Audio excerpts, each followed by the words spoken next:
সূরা নাহলের 14 নম্বর আয়াত থেকে তেলাওয়াত করা হয়েছে। আয়াতগুলো নিয়ে গত কয়েক মজলিসে কিছু আলোচনা হয়েছিল। আল্লাহ রাব্বুল আলামিন খুব গুরুত্বের সাথে 3টি কাজের আদেশ করলেন এবং 3 কাজ থেকে নিষেধ করলেন। আদেশকৃত 3 কাজ: আদল তথা ইনসাফ, এহসান আত্মশুদ্ধি এবং অন্যকে ক্ষমা করা, যাকাত ইত্যাদি দান খয়রাত করা, আত্মীয় স্বজনকে গরিব দুঃখী। 3 কাজ থেকে নিষেধ করলেন। 1 নম্বর ছিল ফাহাশা। ফাহাশা ওই সমস্ত ঘৃণিত ও নিম্নমানের গুনাহকে বলা হয়। এগুলি যে অবৈধ এবং খারাপ কাজ সকলেই জানে। দিন যদি নাও আসতো তারপরও জানত। এগুলি কখনো মৌখিক হয়, কখনো দৈহিক হয়, কখনো আত্মিক হয়। মৌখিক যেমন মিথ্যা। মিথ্যা যে দোষণীয় কাজ, অবৈধ কাজ, ধর্মীয় বিধান না থাকলেও মানুষ একথা জানে যে মিথ্যা খারাপ কথা, বৈধ নয়, অবৈধ কাজ। তেমনি ভাবে বহতান,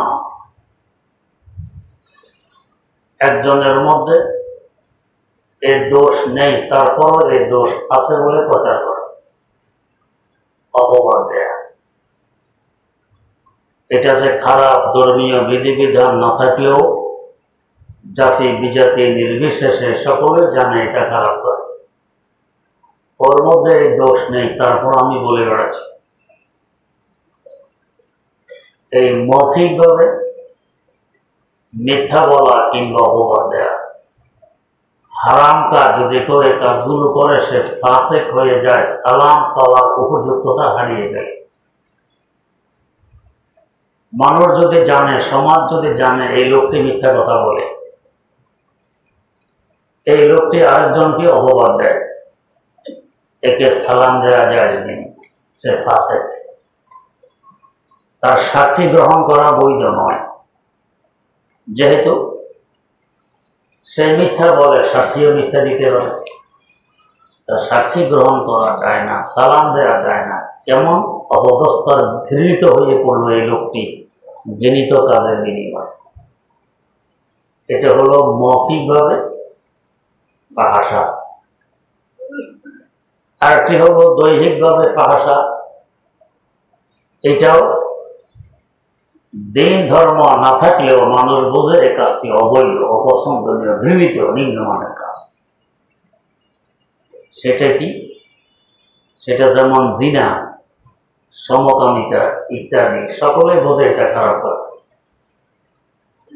দ্বীনি এবং ধর্মীয় বিধান এই ব্যাপারে না আসলেও রুচিশীল মানুষ একথা বোঝে এটা খারাপ কাজ, নিম্নমানের কাজ, ঘৃণিত কাজ। এর দ্বারা মানুষের নসল নষ্ট হয়, বংশীয় পরিচয় থাকে না। আজ এই সমস্ত অপরাধের কারণে পশ্চিমা বিশ্বে পরিচয় দিতে হলে সাথে মায়ের নাম দিতে হয়। ইসলামী বিধান সাথে বাপের নাম দাও, এবনে ফলান, এবনে ফলান, ইসলামের শুরু লগ্ন থেকে আজ পর্যন্ত অমুকের বেটা অমুক, অমুকের বেটা অমুক। পরিচয় দেওয়ার বিধান হলো বাপকে দিই। মাকে কজনে চিনে?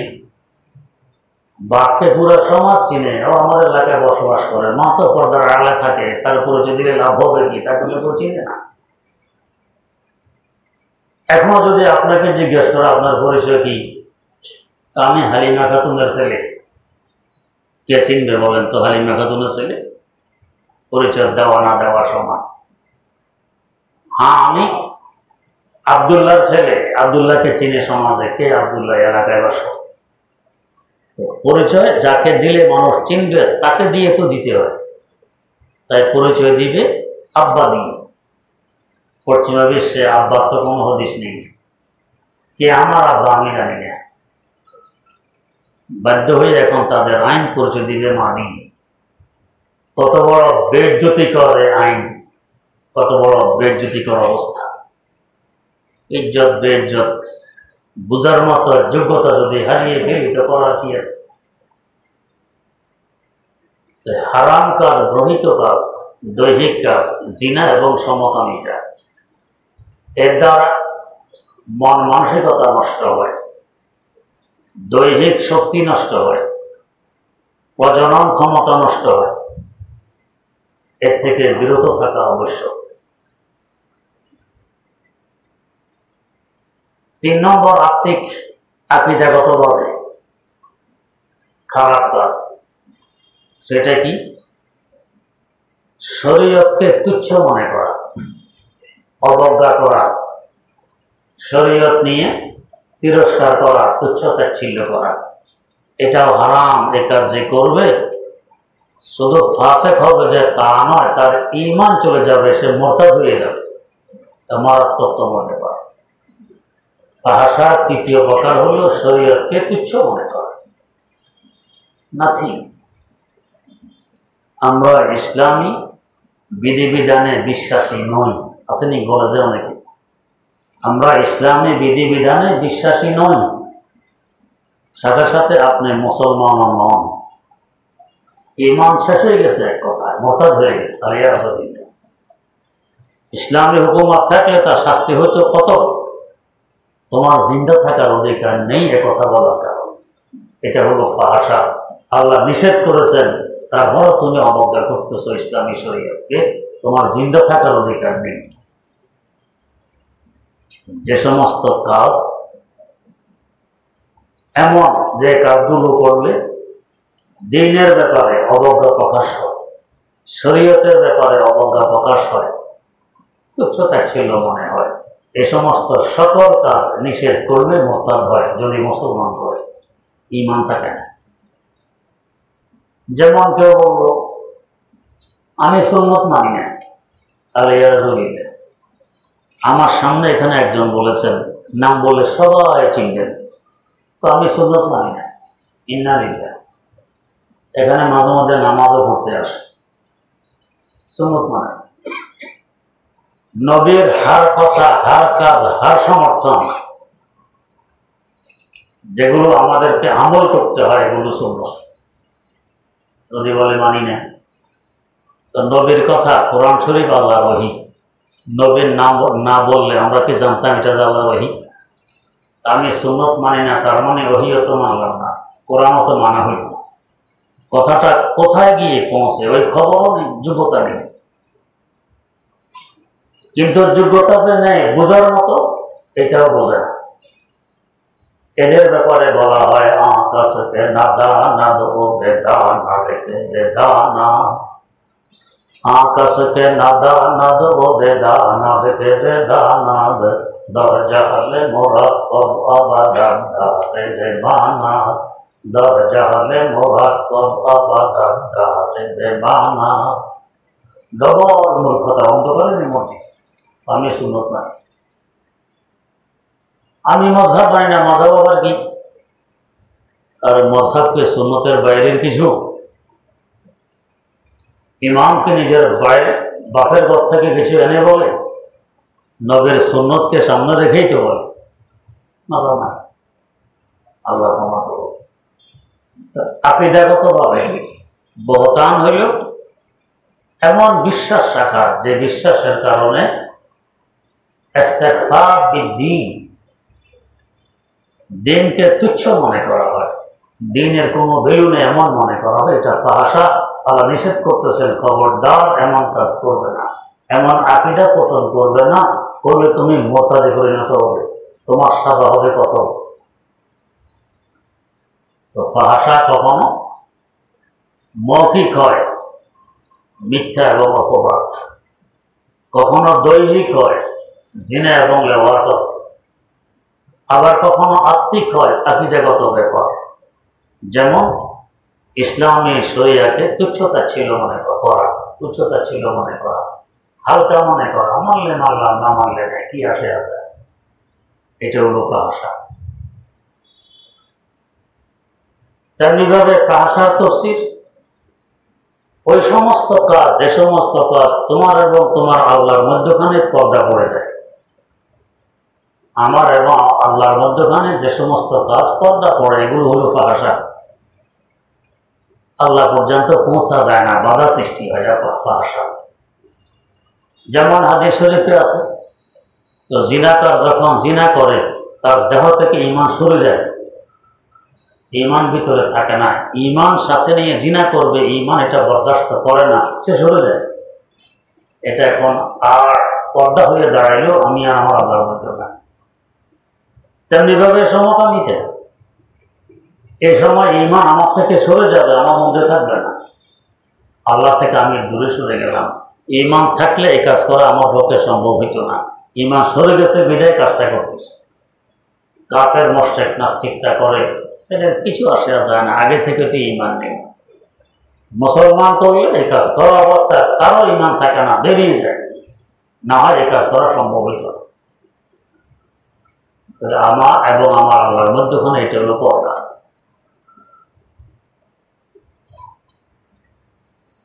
আমি এবং আল্লাহর মধ্যে সম্পর্ক আছে এমন কাজ, যে কাজ করলে সম্পর্কটা ছিন্ন হয়ে যায়, এ কাজ খুব ফাহশা বলে।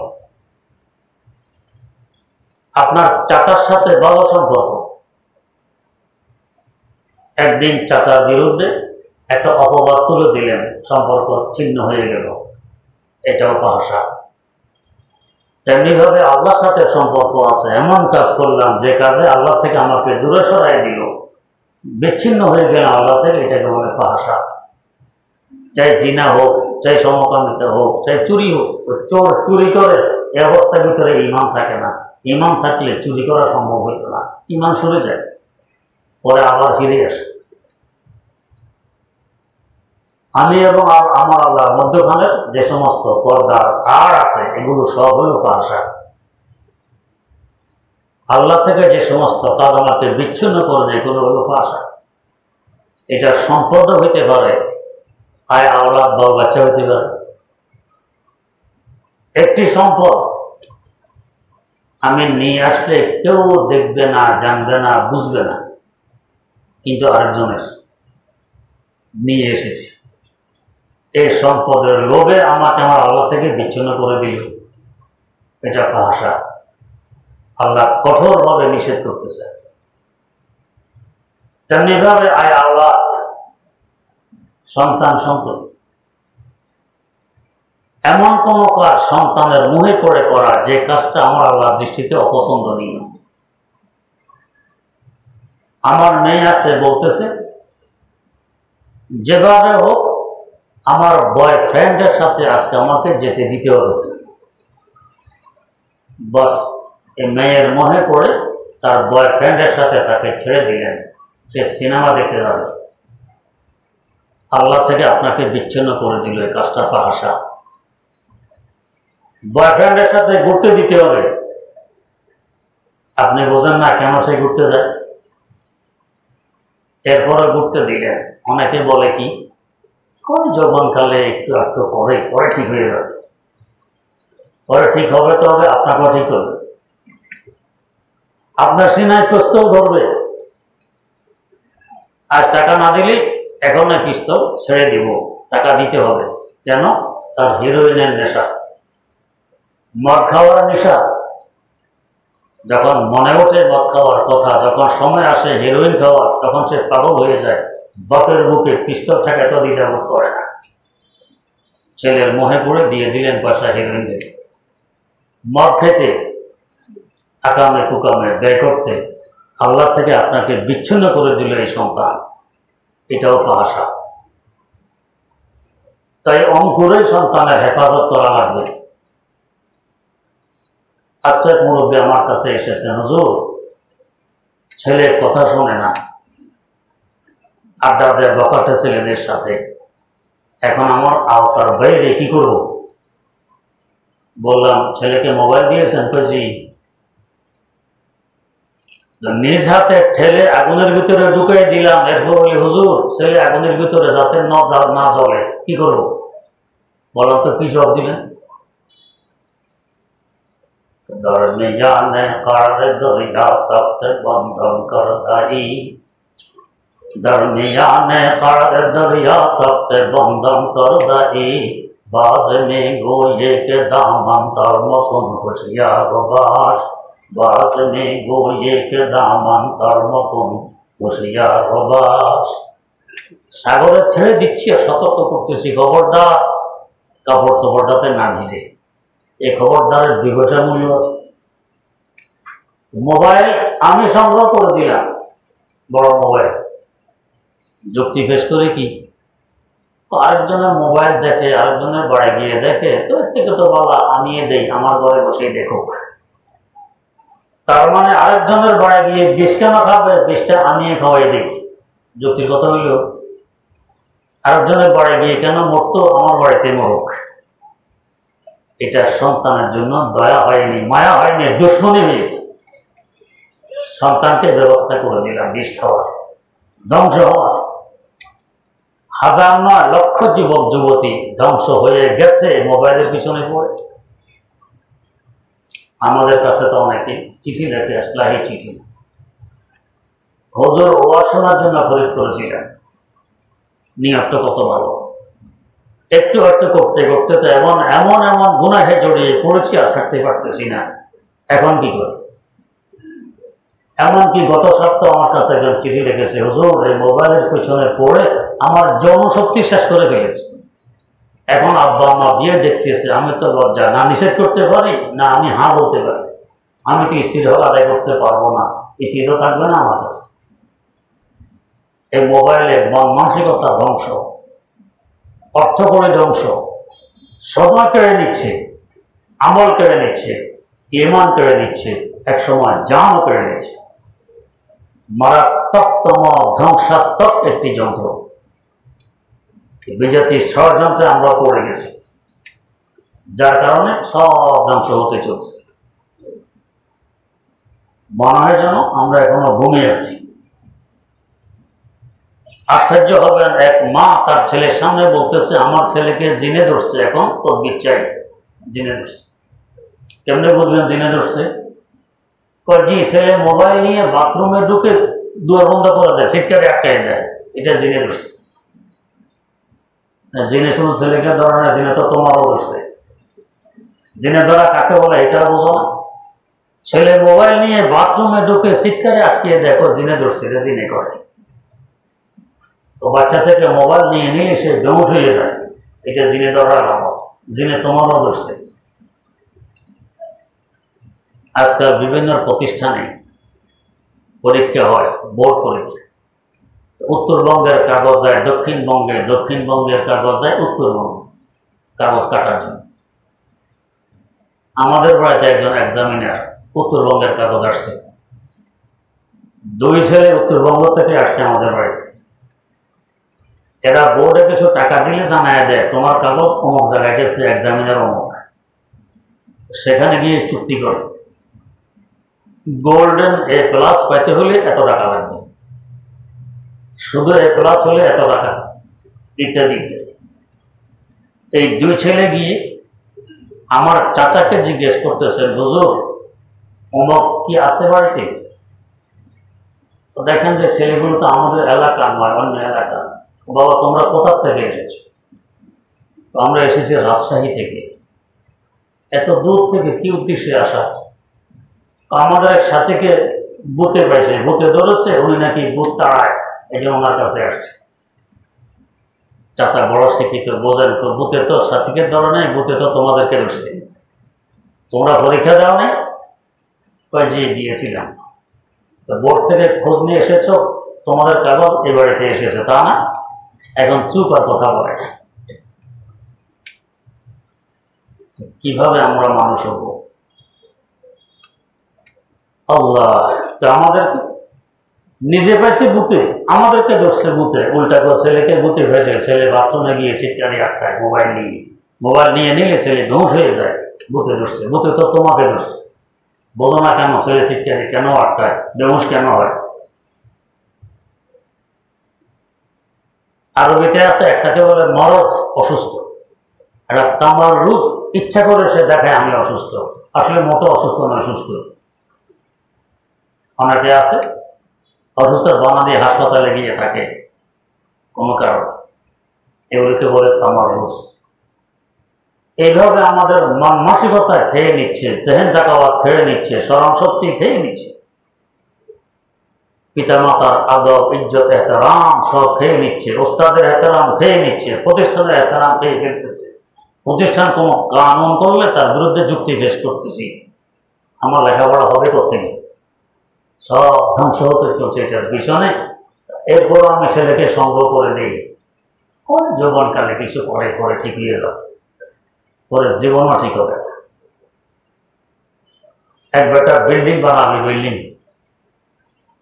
তো মাটি খুঁজছে, ওয়াল তুলবে, মালিক এসে দেখে যে ড্রেন করছে ওয়াল তুলতে, ড্রেনটা বাঁকা। তো রাজমিস্ত্রিকে বলে ড্রেন বাঁকা, স্যার অসুবিধা নেই, প্রথমটা একটু ডালাই দিতে হয়, ডালার সময় সোজা করে দিব। ডালার পরে মালিক এসে দেখে ডালাইও বাঁকা। কি ব্যাপার, ডালাই বাঁকা? স্যার অসুবিধা নেই, যখন ইটের গাঁথনি দিব সোজা করে দিব। গাঁথনির পরে দেখে যে বাঁকা। কি ব্যাপার, এখনো বাঁকা? প্লাস্টারের সময় সোজা হয়ে যাবে। প্লাস্টারের পরে এসে দেখে এখনো বাঁকা। কি ব্যাপার? এমনি থাকবে, এটা এমনি থাকবে। অঙ্কুরে যদি আমি সোজা না করে জীবনও সোজা হবে। তো খ্রিস্টে আউয়াল চৌনে হাত মারে কাজ, তা সুরাইয়া নিরাওয়ার দিওয়ার কাজ, তা সুরাইয়া নিরাওয়ার দিওয়ার কাজ। প্রথম ইট যদি মিস্ত্রি সোজা করে না গাঁথনি দেয়, আকাশ পর্যন্ত তুলে এটা বাঁকাই হবে, সোজা হবে। বাচ্চাকে অঙ্কুরে যদি আমি সোজা করতে না পারি, এটা বড় হলে সোজা হবে না। এখনই আমাকে সতর্কতা অবলম্বন করতে হবে। এটা জিনে ধরা নয়, এটা আমাকে জিনে ধরছে, আমি বুঝতেছি না বাচ্চা এই কাজ কেন করে। ছোট ছোট বাচ্চা, এই কালকে আমি গেছি সফরে মুন্সিগঞ্জ, এমন এমন ঘটনা ঘটায় 8-10 বছরের বাচ্চা। কেন ঘটায় সে স্বীকার করে, মোবাইলে দেখেছি। বহিষ্কার যোগ্য 3 জন ছাত্র ভর্তির পরে বহিষ্কার করছে এক মাদ্রাসা থেকে, মারাত্মক অপরাধ। এত ছোট 8-9 বছর বয়স, ও মোবাইলে দেখেছি, মোবাইলে দেখে হেরাও কাজ করে, বহিষ্কার হইতে বাধ্য। কোথায় নিয়ে গেছে আমাদেরকে মোবাইল? আমার আল্লাহর মধ্যখানে এটা আর সৃষ্টি করে, বিচ্ছিন্নতা সৃষ্টি করে, এটাও ফাহাসা। আল্লাহ পাক তাকিদের সাথে বলতেছেন ফাহাসা ত্যাগ করো, ওয়ায়ানহা আনিল ফাহাসা, নিষেধ করতেছেন খবরদার ফাহাসা ধারে কাছে যেও না, এগুলি সব ফাহাসা। তেমনি ভাবে যে কাজগুলো আমাকে আল্লাহ থেকে দূরে সরায়, বিচ্ছিন্ন করে, ওই কাজের উসিলা উপকরণ ওগুলিও হারাম, সেটাকেও আল্লাহ নিষেধ করতেছেন। কারণ যে কাজ আমাকে খারাপ কাজের দিকে নিয়ে যায়, ওই কাজটা খারাপ হয়। একজন বন্ধুত্বের ব্যবসা, হিতাকাঙ্ক্ষী, শুভাকাঙ্ক্ষী নিয়ে যায় খারাপ কাজের দিকে। গত জমার এক ছাত্র এসে বলতেছে, হুজুর আমাকে এক সাথী অমুকখানে এক কম্পিউটার দোকান দেখাই দিয়ে পরিচয় করে দিয়ে গেছে, এখন ওইখানে যেতে যেতে আমি তো আর বাঁচতে পারতেছি না, গুনাহে লিপ্ত হতে হতে এখন তো আমার জনশক্তি শেষ। এটা বন্ধু হইল না দুশ্মন হইল? তো দুশ্মন। ব্যবসার বন্ধুত্বের হিতাকাঙ্ক্ষী শুভাকাঙ্ক্ষী, কিন্তু আমার জীবনটা ধ্বংস করে দিয়েছে, এটা বন্ধু নয়। তাহলে খারাপ কাজের যেটা উপকরণ হয়, উসিলা হয়, সবব হয়, এটাও খারাপ কাজ, এটাও হারাম, এটাও ফাঁস। আল্লাহ পাক আমাদেরকে এই ধরনের অবৈধ কাজ থেকে হেফাজত করুন। 2 নম্বর বল মনকার, মনকার পরিহার করো। মনকার কি? মনকার বলা হয় যারা রুচিশীল, এরা যে সমস্ত কাজকে, কথাকে, বিশ্বাসকে খারাপ মনে করে, এটা মন খারাপ, রুচিশীল। কিছু মানুষ আছে রুচি নষ্ট, খারাপ কাজকে খারাপ মনে করে না। ও মোবাইলে একটু উলঙ্গ ছবি দেখছে আর কি, তো কি হয়েছে? উলঙ্গ ছবি দেখছে তো কি হয়েছে? এক বেটার পিতা মারা গেছে সাপে কামড় দেওয়াতে, মারা গেছে। কামড় দিছে চোখের নিচ দিয়ে। কেন? লোকজন দেখতে আসছে, শোক প্রকাশ করে, আল্লাহ হেফাজত করছে আমার আব্বারে, আর অল্পের জন্য কামড়টা চোখে পড়েনি। ও তো মারাই গেছে সাপের কামড়ে, আল্লাহ হেফাজত করছে, অল্পের জন্য চোখে পড়ে। খুবই সামান্য একটু উসিলাটাও কি রুচি নষ্ট হয়ে গেছে। মান আব্দুর রহমান জামি রহমতুল্লাহ আলাইহি বলতেন, বিয়ে করাইতেছেন সওয়াবের কাজ, সুন্নত। মেহমান দাওয়াত খাওয়াইতেছেন, নিয়ত বলা থাকলে সওয়াবের কাজ, কলিমা করা সুন্নত। আত্মীয় স্বজনের খোঁজ খবর নেওয়া সুন্নত। বাড়িঘর পরিষ্কার করছেন, এটাও সুন্নত।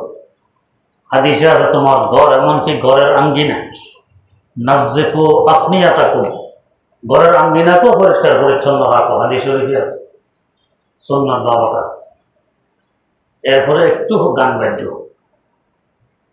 এমনকি বাড়ির মালিক নামাজে দাড়ি টুপিওয়ালা, পাঞ্জাবিওয়ালা হজ করে এসছে, কোন আলেম ওলামা যদি বুঝাইতে যায়, হাজি সাহেব কি হইতেছে, কয় না হুজুর বেশি বাজাবে না, বাচ্চারা শোনে না তো, একটু বাজাবে আর কি, বেশি বাজাবে। তো উনি দৃষ্টান্ত দিতেন। তো দাওয়াত খেতে গেলাম, অনেক পেয়ালা সামনে, অনেক পেয়ালা সামনে। বা এটা কি? এটা গোস্ত। এটা কি? এটা মাছ। ওইটা কি? শাক। এটা কি? ভর্তা। ওইটা কি? একটু গু। ইন্নারিলা গু। না হুজুর বেশি খাওয়া লাগবে না, সামান্য খালি হবে, আমার বাচ্চাটা মানতেছে না। তো তোমার বাচ্চাকে মানানোর জন্য আমাকে গুহাইতে হবে? এই গান বাজনা তো গু সব ছিল বাবা, সবের কাজ, মধ্যখানে গান, বেশি বাজানো লাগবো না। আচ্ছা বলেন তো, বিশাল পাতিলের ডাল পাকাইতেছে, অনেক মেহমান আসবে বিয়ে বাড়ি, ছোট বাচ্চা আপনার কোলে, ঘুরে ঘুরে দেখতেছেন বাবার চিরা পাকায়, বাচ্চার ফ্যাট খারাপ, হঠাৎ দিছে ছাড়া পেট থেকে, সত্যি সত্যি এক ফোঁটা গিয়ে পড়ছে ডালের পাতিলে। এটার যে রং, ডালেরও এই রং, ব্যস্ত বাবার যে কাঠি দিয়ে ঘুটে একদম মিশাই হয়েছে, গন্ধমন্ধ নাই, কিছু নেই। কয় না যারা দেখছে এত খাবে না, তো অসুবিধা নেই, সামান্য আধা কোটা পড়ছে, অসুবিধা নেই। আচ্ছা বলেন তো, 10 কেজি করলে যে নাপাক হয়ে গেছে, আধা ফোটা তো নাপাকে হয়ে গেছে। 10 কেজি যেমন হারাম, আধা ফোটাও তো হারাম। একটু ঘুরছে, অসুবিধা নেই, অসুবিধা নেই। গান বাদ্য হারাম তো হারামই, এই এক হারামের সকল বরকত, সকল সুন্নতকে ধ্বংস করে দিল। কুওয়াতে নেকি নাদাদে বদমাকুম, বড় বজুদে খুদ সে তুম দে হদমাকুম, বড় বজুদে খুদ সে তুম দে হদমাকুম। তো নেকি কামাই করতে পারো আর না পারো, গুনাহগার কাছে যেও না। দরকার তোমার সব অনুষ্ঠান বদ্ধ, কলিমা মুস্তাহাব না করলে গুনাহ হবে না, আত্মীয় স্বজনকে দাওয়াত দেওয়া মুস্তাহাব না করলে গুনাহ হবে না, পরিষ্কার পরিচ্ছন্ন থাকা মুস্তাহাব না করলে গুনাহ হবে না। কিন্তু এই যে বাজাইছো গান বাদ্য, গুনাহ হয়ে গেছে। যদি অনুষ্ঠান করলে বাদ্য বাজান লাগে, গানও গাওয়া লাগে, অনুষ্ঠান বাদ্য, গান থেকেও বাঁচলা, তুমি বেঁচে গেলে। কারণ একটা গুনাহ জান্নাত থেকে জাহান্নামে নিয়ে যাওয়ার জন্য যথেষ্ট। কুওয়াতে নেকি নাদাদে বদমাকুম, বড় বজুদে খুদ সে তুম দে হদমাকুম। ঘর জ্বালানোর জন্য অনেক বড় আগুনে লাগাইতে হয় না, একটি মেজবাতির কাঠি যথেষ্ট হয়, এটা জ্বালাই দিতে পারে। একটা গুনাহ আমাকে বরবাদ করার জন্য যথেষ্ট। এরপরে ভিডিও, ফটোর বর্মা, আরো মারাত্মক বেপরদেগি তো আছে। স্টেজ সাজায় স্বামী স্ত্রীকে পাশাপাশি বসায় রাখলো, সবাই দর্শন লাভ করতেছে। হায় হায় হায় হায়, আমি মাঝে মধ্যে বলি যে মাজারওয়ালারা মাজার সাজায়, প্রত্যেক মাজার দেখবেন কি পরিমাণ সাজাইছে, যাতে মানুষ আরো আকর্ষণ হয়, পয়সা আর একটু বাড়াইয়া দেয়। এই যে মাজার সাজানোর পিছনে পয়সা ব্যয় করলো, পয়সা কার? মাজারে খাদেবে না আপনার? যারা জিয়ারত করতে যায় এদের পয়সা, এদের পয়সা দিয়ে মাজার সাজায়, নিজেও পেট বোঝাই করে, পকেট বোঝাই করে। মাজারের সৌন্দর্যতা দেখে চোখ জোড়াবে আপনার, পয়সাও দিবেন আপনি, মাজারের মূর্খ খাদম বোঝে। কিন্তু আমার মেয়ের সব খরচ বহন করতেছি আমি, আমার স্ত্রীর সব খরচ বহন করতেছি আমি, হাজার হাজার টাকা দামের পোশাক খরিদ করে দিচ্ছি আমি, সাজসজ্জার পিছনে খরচ করতেছি আমি, আর রং তামসা দেখে আরেকজন আছে। আমার বুদ্ধি শুদ্ধি, খরচ আমার, মজা উড়ায় আরেকজন। অন্তত মাজারওয়ালার মতো যদি বুদ্ধি শুদ্ধি থাকতো তো গলায় একটা বাক্স ঝুলিয়ে দিত, রং তামাশা দেখবা, মজা নিবা, এখানে যে টাকাও দিয়ে যাবে, তোমাদের টাকা দিয়ে আমার বউকে সাজাবো, তোমাদের টাকা দিয়ে আমার মেয়েকে সাজাবো, তামাশা দেখবা নিজের টাকা দিয়ে, আমারটা নয়। মধ্যখানে টাকা উদ্বৃত্ত থাকলে আমিও খেয়ে বাঁচবো। কিছু বুদ্ধির পরিচয়। হায় হায়, আল্লাহ রাব্বুল আলামিন থেকে বিচ্ছেদ করার উপকরণের উসিলা যেগুলো, সেগুলো উপকরণের সমান, এক সমান গুণা আল্লাহ নিষেধ করতেছেন। এগুলো হলো মুনকার। জ্বর যদি ঠিক থাকে, এরা যেগুলোকে খারাপ মনে করে, এটা মুনকার। রুচি যদি ঠিক থাকে, রুচি নষ্ট হয়ে গেল তো বেশি বাঁচাবে না, সামান্য বাঁচাবে। গো বেশি খাওয়া লাগবে না, এ সামান্য জিভে দিলে হবে, আমার ছেলেটা নারাজ হয় না খাইলে, এই জন্য আনছি একটু। রুচি নষ্ট। তোমার ছেলেকে রাজি করার জন্য গো খাওয়া লাগে, এই যুবককে রাজি করার জন্য আমি ঈমান থেকে সরে যেতে হবে, হারাম কাজে লিপ্ত হতে হবে, আমার আল্লাহকে নারাজ করতে হবে। তাই আমি প্রায় বলি যে বিয়ে শাদীতে আজকাল সকল মাখলুক খুশি, এমনকি কুকুর বিড়াল পর্যন্ত খুশি, এরা বিরিয়ানির ভাগ পায়। কিন্তু বেজা হলো দুইজন, আমার আল্লাহ এবং তার রাসূল সাল্লাল্লাহু আলাইহি ওয়াসাল্লাম, দুজন নারাজ। সারা দুনিয়া যদি বেজার থাকে আর এই দুজন রাজি থাকে, খুশি থাকে, আমার কি আসে আছে দুনিয়ার বেজারে? দুজন খুশি, আমি ধন্য। উল্টা করতেছি, সারা দুনিয়াকে খুশি করতেছি আর দুজনকে নারাজ করে ফেলতেছি। এই বিয়ে শাদীতে শান্তি কোত্থেকে আসবে? স্বামী স্ত্রীর মিল মিলাপ কোত্থেকে পয়দা হবে? সুসন্তানের আশা কিভাবে করা যাবে? এগুলো হইল মুনকার। আল্লাহ তেমনি ভাবে এক গুনাহ একবার করলাম, আবার করলাম, আবার করলাম, বারবার গুনাহ করা, যাকে ইসরার বলে। এটাও মুনকার। আমার রুচি আমাকে বাধা দেয় না যে অবৈধ কাজটা তুমি বারবার করতেছ, এটাকে বলে মুনকার। আল্লাহ পাক এর থেকেও সতর্ক করতেছেন, নিষেধ করতেছেন, ওয়াজানহা আনিল ফাহশাই ওয়াল মুনকার, খবরদার গুনাহ বারবার করবে না। একবার করেছ, ভুল হয়ে গেছে, তওবা করো, আমি ক্ষমা করার জন্য প্রস্তুত। বারবার গুনাহ করবে না, বারবার করা, এটা হলো মুনকার। তেমনিভাবে যে সমস্ত কাজে আমার আল্লাহকে নারাজ করে ফেলে, এই কাজগুলোকে বলে মুনকার। তেমনিভাবে আহলে হককে গালি দেওয়া, যারা বাস্তবে হক এদেরকে গালি দেয়া আর বলা যে এরা গোমরাহ, এটাকে বলে মুনকার। আজকে জুমায় বয়ান হয়েছিল আমাদের দেশে এক সম্প্রদায়, যারা আহলে হক, বাস্তবে আহলে সুন্নাত ওয়াল জামাত, এদেরকে গালি দেয়, এরা গোস্তাখের রাসূল, এরা ওয়াহাবি, এটাকে মুনকার বলা হয়। আল্লাহ পাক নিষেধ করতেছে। আমার নিজের গোমরাহি, ভ্রষ্টতা চোখে ধরা পড়ে না, আরেকজন যে হকের উপরে আছে তো তাকে গোমরাহ বলে। যেমন বর্তমান তাবলীগের এক বাজু আলেম সমাজকে বলে গোমরাহ, এদের কাছে যাবে না, এখানে দিন নেই, দিন এর কাছে আছে, মূর্খ। তোর কাছে দিন আছে, আলেমের কাছে দিন নেই। যেখানে লেখাপড়া করলে আলেম হবে, ছেলেদেরকে নিয়ে যাচ্ছে, তো এখানে রাখা যাবে না, কেন? তো আলেম হয়ে যাবে।